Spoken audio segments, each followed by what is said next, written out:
If maturity had a face, it would be Anita. And if bad luck had a uniform, it would be Bella's wig after the story. You see this life? The person that shouted, "Come outside and face me," ended up facing her own karma like final year exam. Oh yeah, oh, come closer. This story, sweet, past jollof weekend. I've been a weekend jollof. If you enter their estate gate in Lekki and you ask, "Abeg, who be that calm fair woman wey dey always greet everybody?" They will point to block C, flat 7, and say, "Na Anita be that now. Fine woman, soft voice, good character. Na only her husband dey do anyhow." Anita was the kind of woman liked automatically. She was not loud. She was not the enter everywhere type. She worked as an HR manager in a tech company on the island. Always neatly dressed, small gold earrings, simple wigs, no drama. Her husband, Kola, was the total opposite. Loud, flashy, always wearing designers, even when he was going to buy bread. One of those men that believe life now one big show. They had been married for 8 years with 2 kids, Daniel and Mira. From outside their marriage, looked okay. Nice car, children in good schools, vacations once in a while, Sunday church, together. But inside the marriage, something had shifted. Kola loved attention. Anita loved peace. Small, he started staying out late. Business meetings turned to guy time turned to phone on silent and face down. Anita noticed, trust women, we always notice. Her friends in the estate, Chioma, Mama Bisi, and Sandra, started dropping small comments. "Anita, I saw your husband at a restaurant last week. Oh, he was not alone." Anita would just smile softly. "Maybe it's clients," she would say. But in her mind, she was storing information, not shouting, just watching. Every story that spoils usually starts like gist. One evening, Anita was in the estate salon, retouching her hair. The salon was full of noise as usual. Generator humming outside, dryers blowing, Nollywood movie on TV, women shouting at the screen, see this man. After all the love this woman give him, he still cheats." As they were watching, one small yellow girl walked in. Light-skinned, snatched waist, lashes like fan, phone always in her hand. She wore a short Ankara gown and expensive wig, the kind Anita knew cost at least 300k. The whole salon chorused, "Bella, fine girl, you don't come again, oh." That was Bella, the one everybody called Kola's small friend. Bella was the type that turned heads, noisy laugh, loud perfume, always shouting, "Abeg, make them bring my hair first. I'm going out with somebody important tonight." Anita just smiled at her in the mirror. "Good evening," she said in a gentle voice. Bella sized her up from head to toe, gave a small smile, and replied, "Good evening, ma." Ma. That ma had small insult inside, like, you are old school, but respect yourself. Days passed, weeks passed, and gist started to form shape. Chioma came one afternoon, sat on Anita's couch and said, "My sister, I no like how that Bella dey waka near your husband though." Anita blinked slowly. "Near? How?" Chioma sighed. "I saw them at that new lounge. Sky Dome." The way she was laughing, touching his shoulder. And you know this girl, she dey tell people, I know they follow broke men. Anita's chest tightened for 1 second, but instead of shouting, she just said, "Chioma, thank you. I've heard. No tears. No, I will kill somebody today. Just quiet. Let me tell you something people didn't know about Kola." On Instagram, he looked like Mr. Perfect. Fresh skin, wristwatch that could pay someone's rent, car with sunroof, always at one lounge or the other, but inside his medical file at the hospital. Hypertension, ulcer, doctor's strict instruction, no alcohol, reduce stress, reduce late nights, take your BP drugs. Anita was the one who used to cook his special meals, hide his salt, and remind him of his medications. But when his head started turning because of compliments and fine girls, he pushed Anita away and embraced lifestyle. Anita stopped dragging it with him. She just shifted. Kola, remember to take your drugs, she would say. He'd wave her off. Abeg, leave me, nothing will happen. But health does not listen to swag. One Friday night, their estate hosted a big birthday party for one rich landlord's daughter. They closed off one section of the estate. Canopy, DJ, grill, lights, everywhere just they shine. Anita didn't even want to go. She was tired from work. But her friend Sandra begged her, Babe, come outside small, abeg. All this stress will kill you. Just wear that simple black gown and slippers. Nobody is doing fashion parade. She agreed. She wore a simple fitted gown, light makeup, tied her hair back, clean, classy, nothing dramatic. At the party, she stayed one side with Sandra and Mama Bisi, sipping malt, just observing. Then she heard the DJ shout, Ladies and gentlemen, clear road for biggest spender. Money dey this estate. Make una clap for Odogo Kola. It was her husband. He walked in like he owned Lagos. Designer shirts, gold chain, his signature smile, and beside him, Bella. Short dress, long legs, holding his arm like trophy. The two of them started spraying money on the celebrants, dancing and screaming. Women in the corner started whispering, Is that not Anita's husband? Who be that small yellow girl? Ha! Men. Sandra looked at Anita, waiting for reaction. But Anita just smiled tight. I came to relax. I won't disgrace myself, she said quietly. Bella kept glancing at Anita's side, noticing her calmness. Instead of shame, she doubled her drama, pressing her body into Kola, laughing loud. Baby, spray more now. Make them know say you dey run things for here. Kola, trying to impress, started drinking heavily. Beer, then wine, then something stronger. He had taken his BP drugs earlier that evening. Alcohol on top. Soon, he started sweating more than normal. His hands shook a little. Anita noticed from where she sat. She has started again, she murmured, under her breath. Bella, excited, collected one of his cups and said, Since my baby no dey finish him drink, make I help am, and gulped what was left. She had also been using slimming tea on empty stomach the whole week. Within minutes, her head started spinning. Baby, I'm feeling somehow, she whispered. Before anyone could process it, Bella collapsed. The music stopped. DJ shouted, Blood of Jesus! People screamed, scattered, formed circle. Someone shouted, She's dying! Who knows first aid? Kola panicked, shaking. Bella, wake up now! Somebody help! Anita stood up calmly and walked into the circle. Her voice was gentle, but firm. Give her space. Open her airway. Somebody call estate clinic. And you, she looked at Kola, you mixed alcohol with your BP medication again, didn't you? Kola froze. People turned. BP medication? Somebody echoed it like microphone. They rushed Bella to the estate clinic. Kola followed, shaking. Anita went back home quietly with Sandra.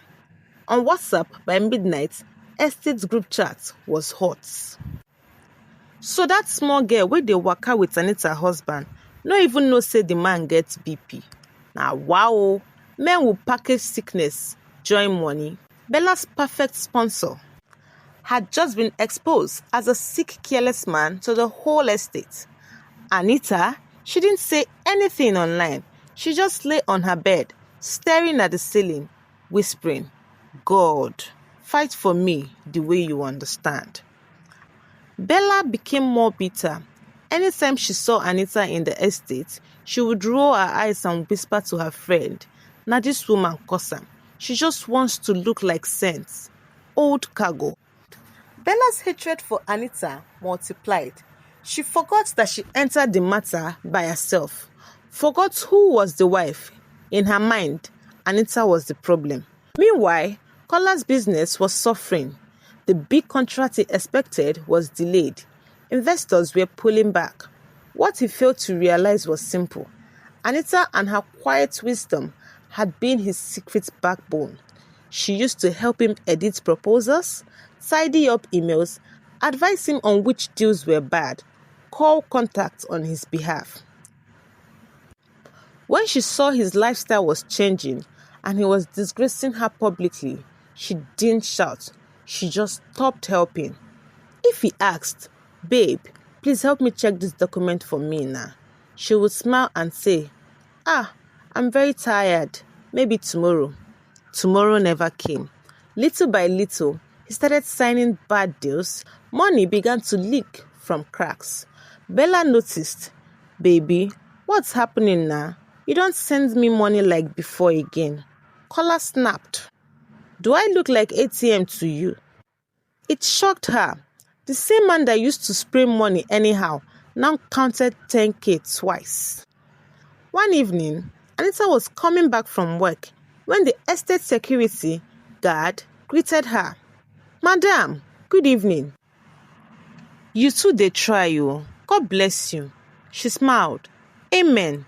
Thank you." Inside security post, as she walked past the way, they shook their heads. This woman too calm. If na some wives, this estate no go rest. Gossip was building like cloud before rain, and then the storm came. When a side chick starts losing benefit, the first person she blames is not the man, it's the wife. Bella's allowance had reduced. Her data subscription was now finishing with no alert to renew. No more random 200K for just take care of yourself. Kola was dodging her calls sometimes. One afternoon, she confronted him at a lounge. "So this is how you want to do me, after everything? Because of that your holy wife?" Kola rubbed his head. "Bella, I beg, I'm going through a lot. Business is not businessing at all. Take it easy." She eased and sent a voice note to her friend. "This man think I'm desperate. Me? Bella, I'll show his wife today." The next day, by 5:30 p.m., the estate gate saw drama. Bella arrived in boat, wearing joggers and a crop top, slippers slapping ground with anger. She didn't even sign in, just pushed past the guard. "Where is Block C, Flat 7? She demanded. Within minutes, Bella was at Anita's door, banging loudly. "Anita, come outside. You think you are better than everybody." Neighbors peeped from balconies. Mama Bisi whispered from upstairs, "Hey, today's episode does that." Anita was inside, helping Mira with homework. Sandra, who was visiting, went to the window and "Na Bella, she's shouting your name." Anita's heart beat faster for a moment. She took a deep breath. "I'm not going out," she said quietly. Sandra stared. "You won't answer her?" Anita shook her head. This is exactly what she wants. Audience, drama. My silence will be louder. Outside, Bella continued. "You this pretender, Madam's soft voice. Come out and face me if you are bold." People had come out fully now. Men folding arms, women adjusting wrappers, teenagers recording with phones. The estate group chat was buzzing. Una dey see wetin dey happen for Block C? Live show. But Anita stayed inside. This is where God's style of revenge sometimes looks like Nollywood. Remember I told you gossip spreads and information moves. One of the saloon girls that knew Bella's movement also knew her real boyfriend, a guy called Tunde, in another estate. Before Kola, Tunde had been the one sponsoring her wigs and data. Bella had told him it was only him in her life. She collected money for online store and used it to pepper Instagram. When estate gist amplified and Anita quietly heard that Bella had a serious boyfriend somewhere, she didn't rush there with stone. She did something simple. One evening, She opened Instagram, found Tunde's handle through a tag picture, and sent a polite message. Good evening. Sorry to bother you. I'm Anita, married to Kola from Pearview Estate. I think there are some things you deserve to know about Bella. I don't want to fight anyone. I just don't like deceit. She attached just 2 screenshots. Bella calling Kola my king. Bella sending account details for urgent money. Then she logged out and went to cook. Tunde read it at night. He didn't reply. He just said in his mind, okay, no problem. Fast forward to the day Bella came to Anita's house to shout. As she was screaming, come out, you hypocrites. Now you dey pretend, marriage woman. A black Honda Civic parked suddenly by the gates. Tunde stepped out, tall, dark. Bella, he said quietly. Her voice cracked. Tunde, what are you doing here? Continue, he said. Weren't you calling someone out? Is this the wicked wife that is disturbing you from marrying your rich sponsor? The crowd attention shifted.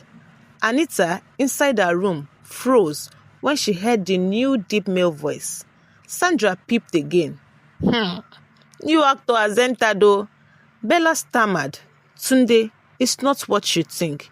He raised his phone, showing the screenshots Anita had sent him and some extra ones he had gathered. You told me I'm your only serious man. I helped you pay for your shop, your rent, your mother's hospital bill. All the while, you were following another woman's husband. Abi? People gasped. Bella's mouth went dry. She turned to the crowd, looking for sympathy. He's lying. They are ganging up against me. But one of the saloon girls stepped forward. Auntie Bella, I beg no lie. We all know Tunde now. You used to put him on video call from the same estate. You even tell us say you go soon leave him for richer men, another neighbor added. And we see you entering Kola's car all the time. So which story you want make we believe now? The fight she came to start had turned and faced her. She wanted Anita to come outside and roll on the floor. Instead, her own secrets rolled out like thrown water. While this was happening, Kola's car turned into the estate. As he approached the crowd and saw Bella in the middle with Tunde pointing at him, his heart dropped. Jesus, he muttered. Tunde turned to him. So you are the one collecting another man's girlfriend and funding her with your family money, while your wife is at home raising your children. Silence. You know that silence that hums. Kola swallowed. Oga, please, lower your voice, he whispered. Tunde laughed bitterly. You are worried about volume now. You weren't worried when you were both posting soft life online. Someone in the crowd said under their breaths. Bella was now crying. Mascara running. Tunde, I can explain. I was going to leave him soon. He promised to open shop for me. Tunde shook his head. Keep your explanation. Explain to your conscience. He turned to leave. With that, he entered his car and drove off. Kola stood there, head bowed. His big man's shoulder has fallen. The crowd gradually dispersed, murmuring. This life, Kama they do express delivery now. Bella, eyes swollen, looked up at Anita's balcony and shouted weakly, You think you've won, Abi? You will still suffer. Before she could finish, the estate security guard walked up. Madam, you're causing disturbance. Next time, we will not allow you enter this compound again. He escorted her to the gate. No one followed. No one begged. Her reputation had been scattered without Anita touching her.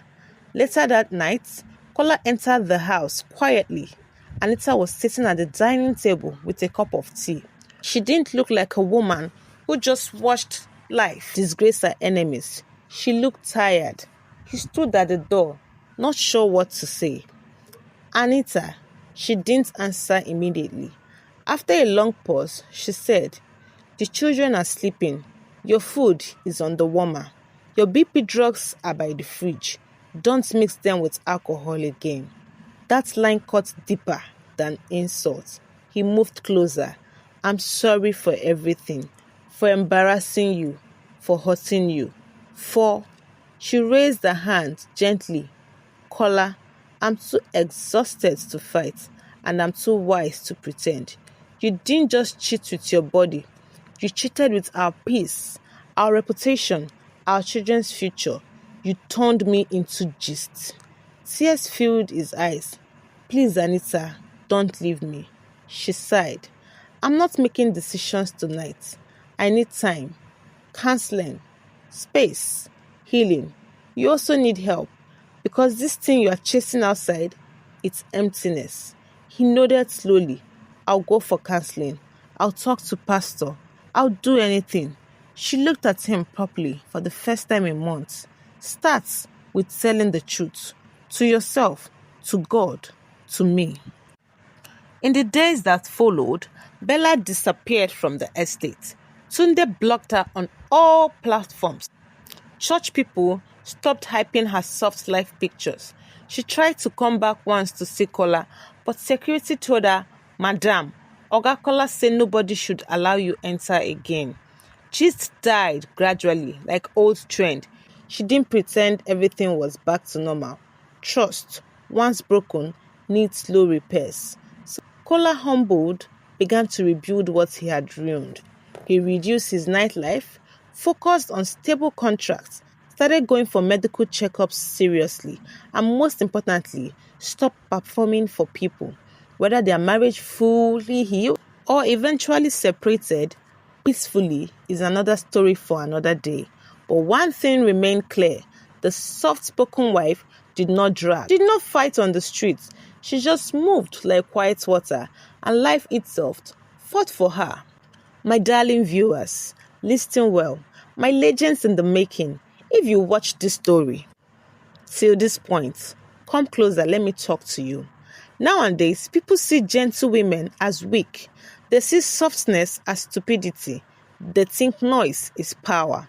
But sometimes, the loudest revenge is self-control. The strongest clapback is evidence and silence.